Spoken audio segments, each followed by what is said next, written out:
Well, good morning. Hey, Rob, how you doing this morning? Good morning. Good, good, good. Good. Let's just get right into it. Markets are pretty flat today right now. We'll see later on in the afternoon. A lot of everything. Just every day, it's always some kind of news, you know? I can't imagine, like, it's like there's no good news to report. I know. You can't even report good news about Girl Scout cookies because they're evolving. Yeah, they're racist. They go from brownies to embers now. And man, the shit that's going on over in frickin' Davos right now, scaring the fuck out of me, I'll be honest with you. Yeah. But anyway, listen, I want to share something with you that Greg Hunter interviewed. And he interviewed this financial writer and market analyst and precious metals expert like ourselves, Mr. Greg Hemke, Hemke. And Mr. Greg Hemke, he actually predicted at the beginning of 2022 that there is going to be, and this is going to be a wild, unpredictable year. And it's already looking like that. Right. And he says it's going to be volatile. Well, we knew that as well. And he says it looks like Hemke was right because the S&P 500 was off nearly 20%. The tech-heavy NASDAQ was down 33%, and gold was basically flat. And what is the trend for 2023? Well, he says that the Fed says everything is great, but Hemke says the Fed has been 0% correct in predicting recessions. Hell, they couldn't even get the damn inflation right. It was just temporary. Yeah. Even the Secretary Treasurer, it was just going to be, transitory. It was just going to be for a little while. Hell, we're still sitting in inflation. And they're saying today, they're saying that the numbers are looking like it's starting to get better. But hell, I don't see it, Rob. Do you? Not really. You're still paying, a lot of money at the grocery store. You're still paying more for energy. What about clothing? You got to put clothing on your ass. You got to put underwear on your butt, right? True. Socks. That stuff ain't cheap. I know. I don't think the Fed's guessing it wrong. I just think they're not telling us the truth. That's what it comes down to. They don't want to tell the truth. Exactly. So he goes on and he says that the economy is being reported as a great thing and that all of these new jobs and the economy is so robust, and you just dig a little deeper and it's in shambles. Yeah.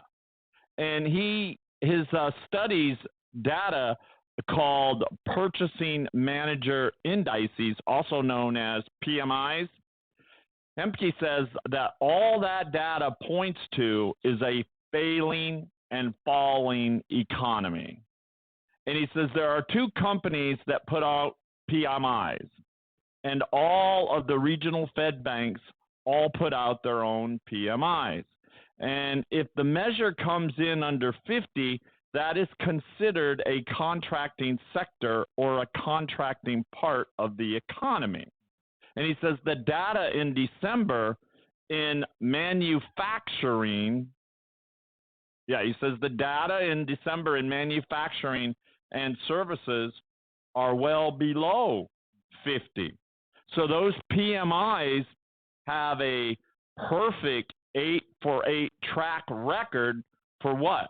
Predicting a recession, regardless of the spin, and the U.S. economy is in deep trouble. Well, my question, Rob, is, all right, if Hemke can predict this and do this with, his numbers and his algorithm, then why the hell can't the Feds do this?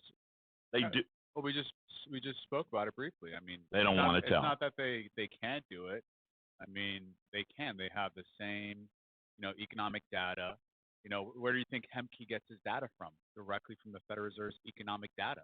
Yeah. Right? It's all on their website. It's all there. That's what I just wanted to say. So the U.S. economy, according to us and everything that everyone else is saying, is in deep trouble. Yeah.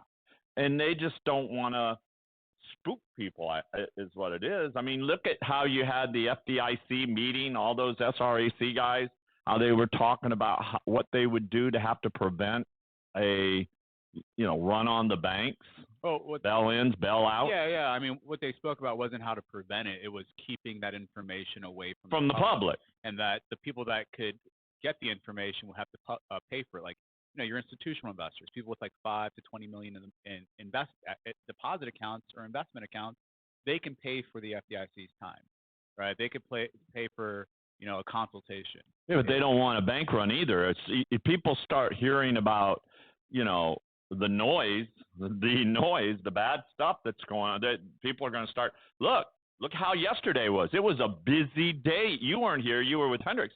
But it was a busy day all day yesterday. And a lot of the calls that were coming in, people were really concerned about the money that they already have in the banks. Yeah. And how they have these CDs and these bonds. Well, Hemke goes on and he says that inflation will be coming down. And when it does, look for the Fed to change course on raising the interest rate. And he thinks that this is going to happen shortly before or after the summer of 2023. And he said the Fed is going to say, hey, we did it. We brought it down. In fact, they're already starting to say that it's starting to come down a little, right? He says we got the rate of inflation below the Fed fund rates, and now we can start cutting to save the economy. And this is exactly what they have done in the past and then exactly what they will do again. And when they do it, Hemke says that's when the floodgates open again and up go your metals.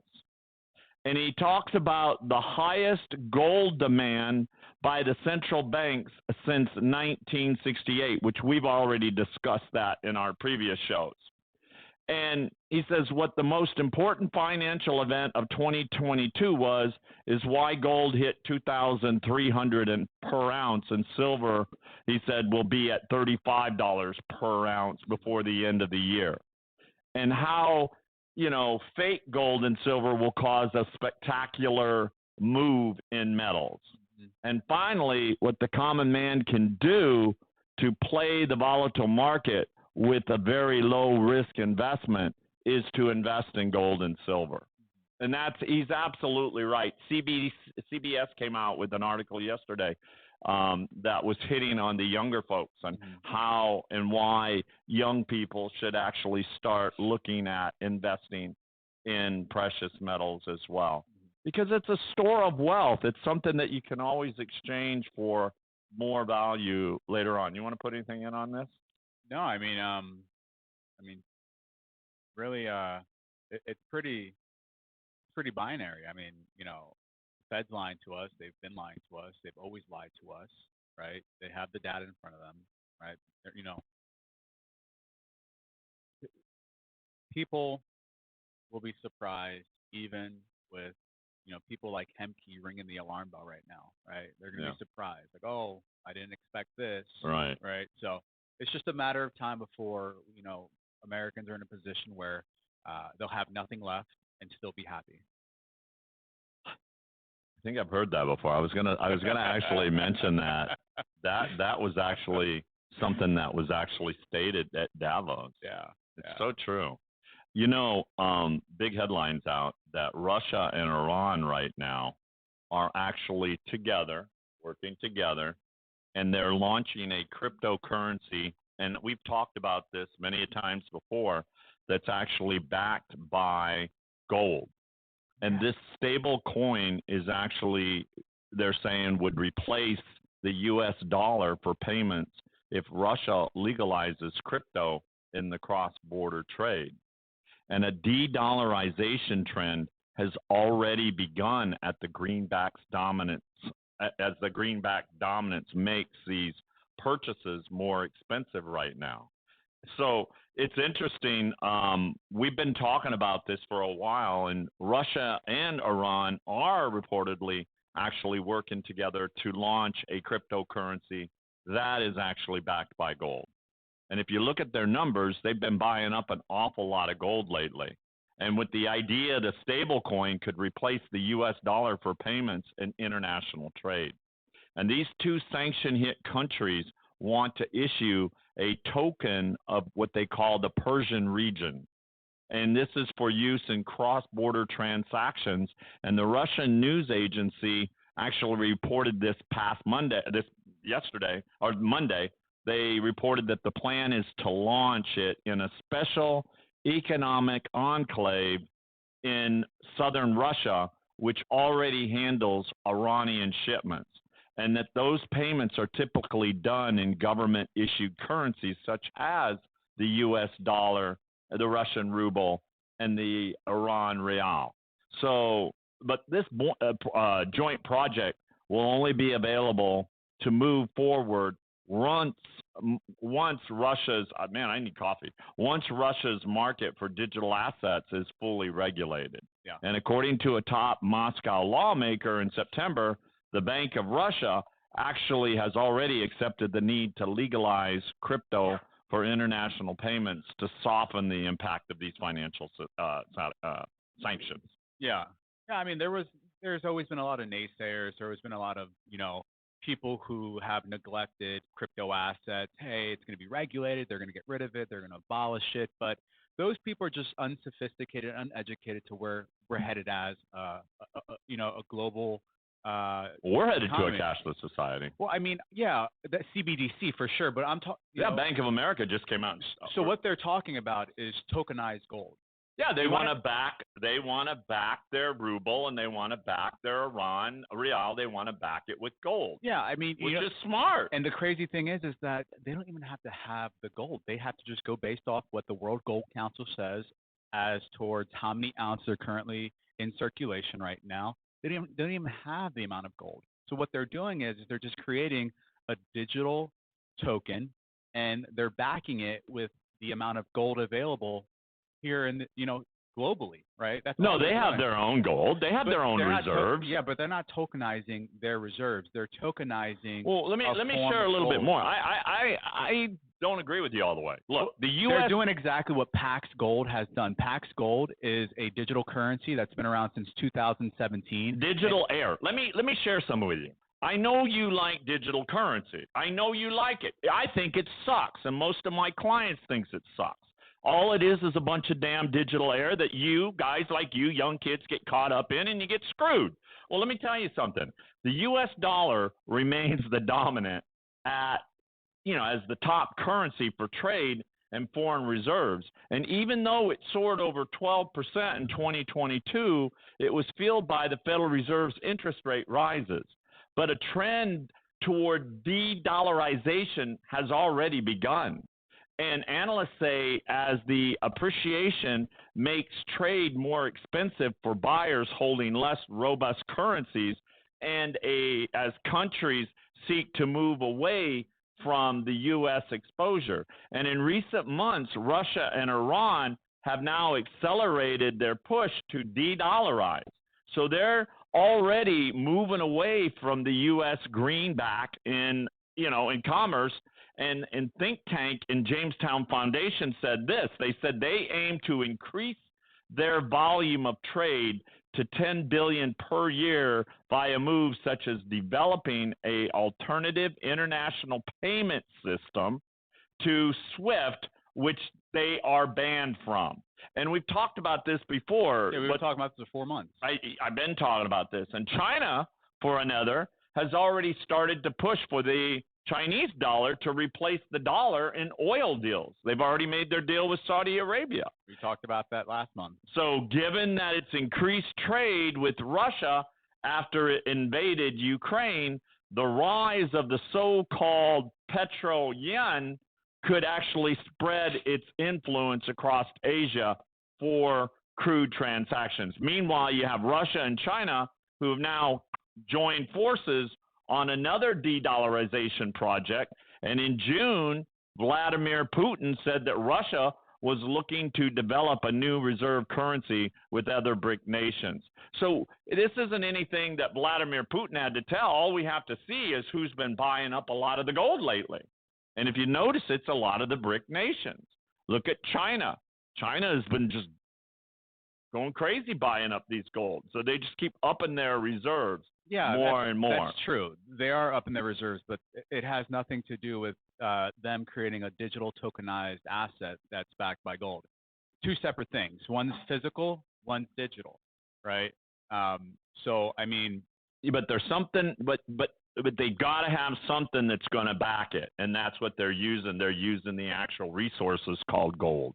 Is what they're using. Okay, well, not necessarily. I don't believe in your digital aircraft. It just doesn't work for me. Hey, listen. I'm telling you. Let me just share something with you real quick that you may not be aware of. The Bank of International Settlements, the central banks of all central banks, the godfather of central banks, just allocated 2% per bank, member banks, to allocate their capital into physical, or as you were into digital air, right? Bitcoin and other crypto assets. Why would the Bank of International Settlements just come out and say, hey, listen, you could back your CBDC, central bank. It wasn't well, CBDC. let me just go on and tell you something CoinDesk is saying. It wasn't CBDC. So CoinDesk, digital currencies, this is what Bank of America is literally coming out and stating right now.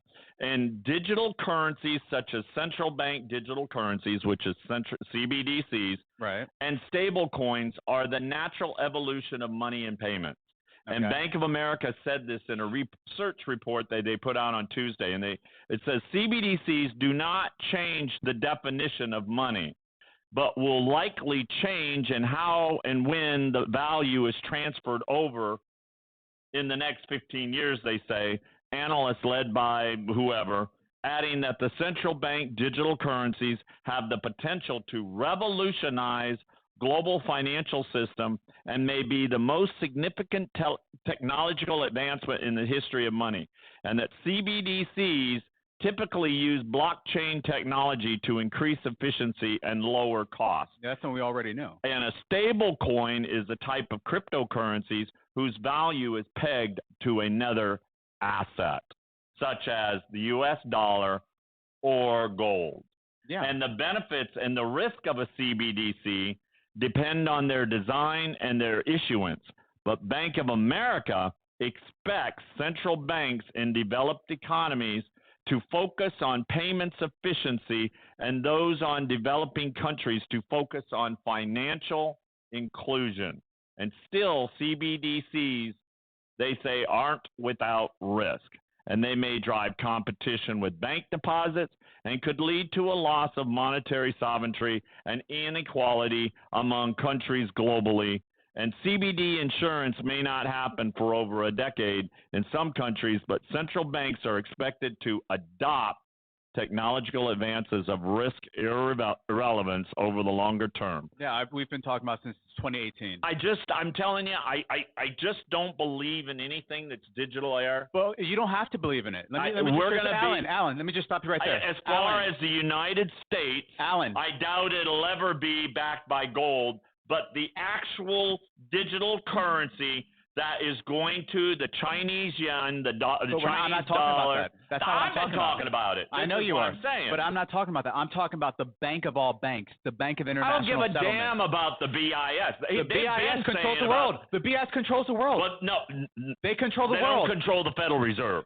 They control the Fed. No, the central bank, the Bank of International Settlements controls the international banks. They're the banks of all banks. Just like SWIFT. They're the bank of all banks. The Bank of International. Nobody is going to control the United States Federal Reserve. You're wrong because it's its own corporation. Rob, I got to take you and put you back into 101.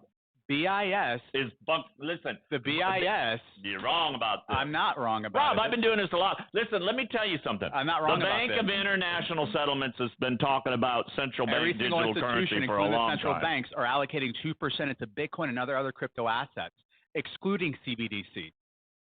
You just don't know. You haven't read the information.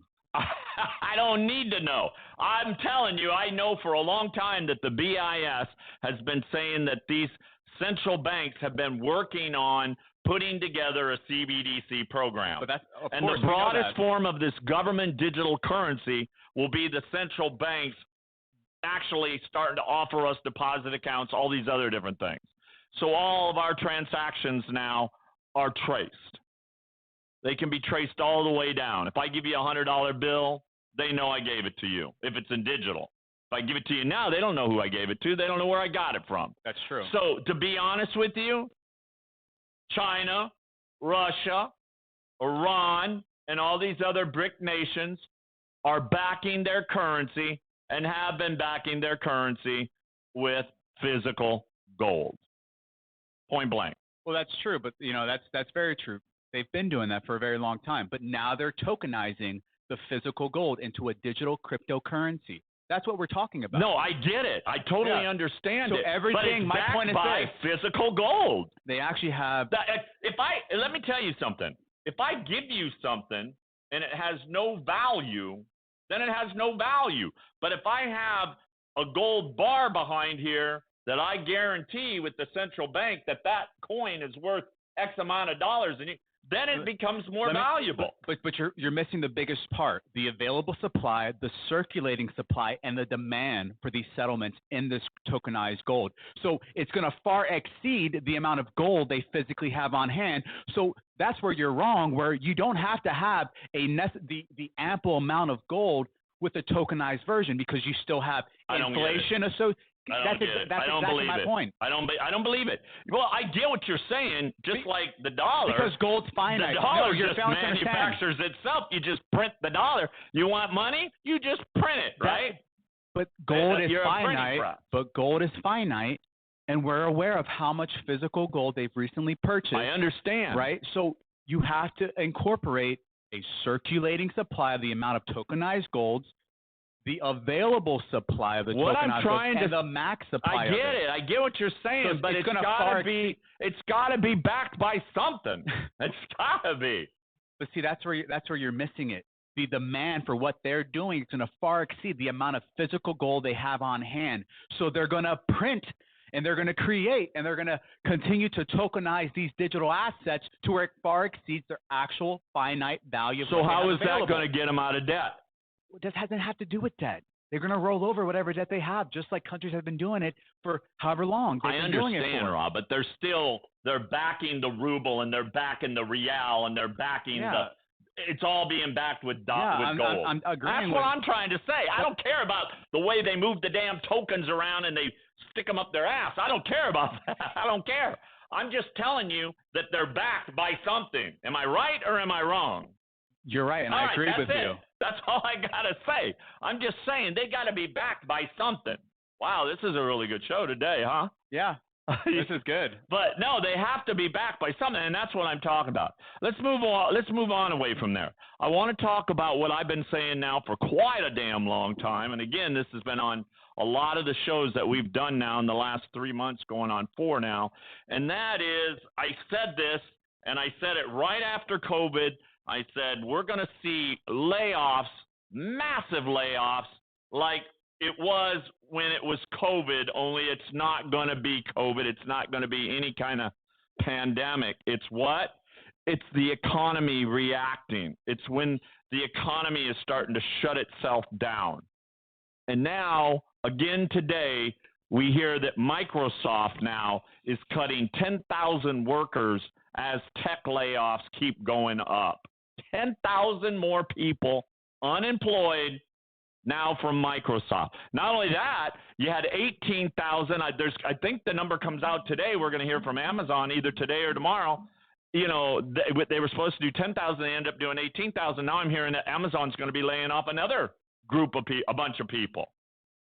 Where do these people go to work? I mean, seriously, I wonder where they go to work. Why you laugh? Well, because you think that's funny? I mean, no. I mean, it's who are they really laying off? Is it the factory workers? Is it the executives? Because I don't know. That's a lot of people. Put 10,000 people. I mean, that's a lot of people. That's a lot of people without work. Yeah, unbelievable. They're going to have to reinvent themselves. Yet the economy is doing great. It's doing great. You know, you mentioned something, and this is a lot where I'm going with this, and you'll see why I've been talking about all this now. You mentioned something earlier, you know, that the WEF stated, and you want to repeat that again? Oh, that you'll have nothing and still be happy? You'll have nothing and still be happy. Yeah. How sick is that? Hey, that's their slogan. And that looks like what they're actually doing. I got a video. You guys, do you remember that bald-headed, well, he had a little bit of hair on his side, Brian Stelter from CNN that got fired? He was a CNN guy, and he actually got fired on CNN. And you know, I'm closing it out with this, but this is really sad because you heard what's her name talking about if you talk bad about anybody, it becomes a federal offense. Things like Oh, this. that governor from San Francisco. No, no, no. She's in Texas. Oh, Lee. Texas. Yeah, the black chick. Yeah. Oh, yeah. Lee. Lee. So I'm going to share this with you. I want you guys to watch this, and then let's discuss this.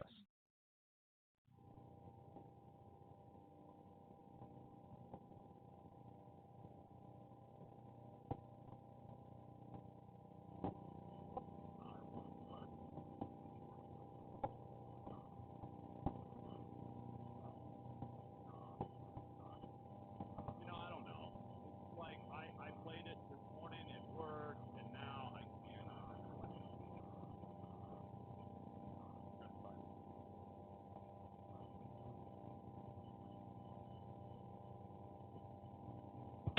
So the people who understand the language and the case law in the country, because what qualifies as hate speech, as illegal hate speech, which you will have soon also in the US. I think that we have a strong reason why we have this in the criminal law.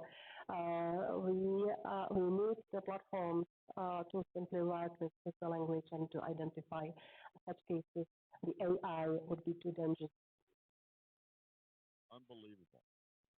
So what they're talking about is the European Commission, the VP there, the WEF, is talking about illegal hate, which you will says soon have also.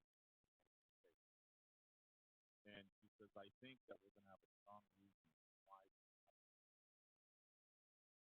we need the platform to simply work the language and identify such cases. And the artificial intelligence he continues, he says, the WEF description of the panel on their website says, how can the public regulators and social media companies better collaborate to tackle disinformation as information pollution spread at unprecedented scale? So in other words, freedom no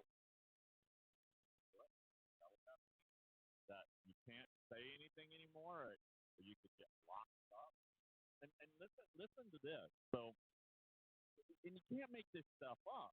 Brian Stelter, who had a show on CNN but no longer works at the renowned fake news outlet, led a panel. He's the one that led the panel in a discussion today at the World Economic Forum. And that's what it's called, disinformation.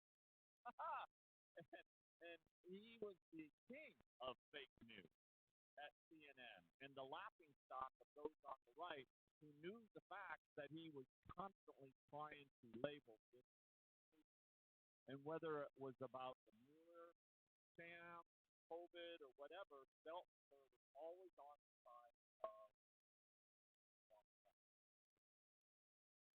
this is why. Hello? Hey, can I give you a call right back? I'm on the air right now. All right, buddy. So this is why it's funny. And during his panel discussion, one participant stated that the U.S. would soon have fake news laws, ignoring the fact that the First Amendment in the United States Constitution protects Americans' God-given rights to free speech. An American Constitution protects free speech. But the European Union official, Vera, the VP of the WEF, believes that she has a better idea than free speech. And she says that the U.S. will soon have illegal hate speech laws, is what she said. I don't know. And during that panel, Stelter couldn't help but talk about himself and hate the president.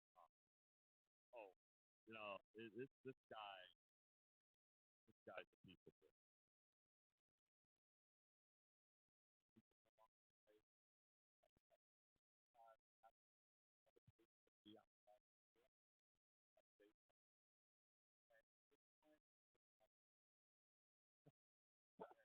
It's been a bad show.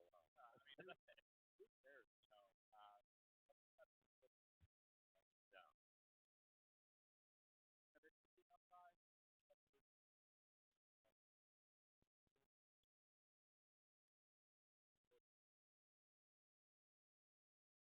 Yeah.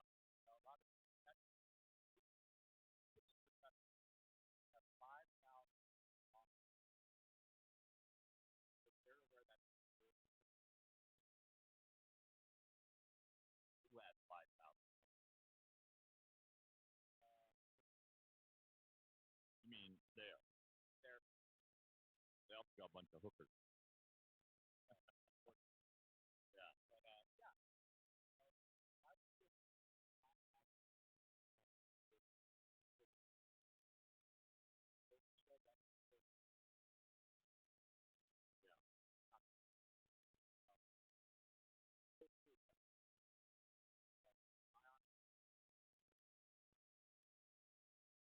What's the mouth? You got a bad mouth. Boy, you got a bad mouth. Are you okay today? Are you okay today? Yeah. Are you sure? Huh? You have to take one of them COVID tests. You take more COVID tests than Johnson has COVID tests. Or not, or them whatever company. You have to take them to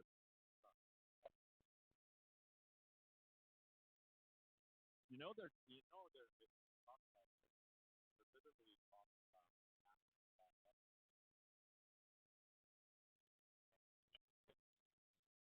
the why that you may have to start. It's crazy out there.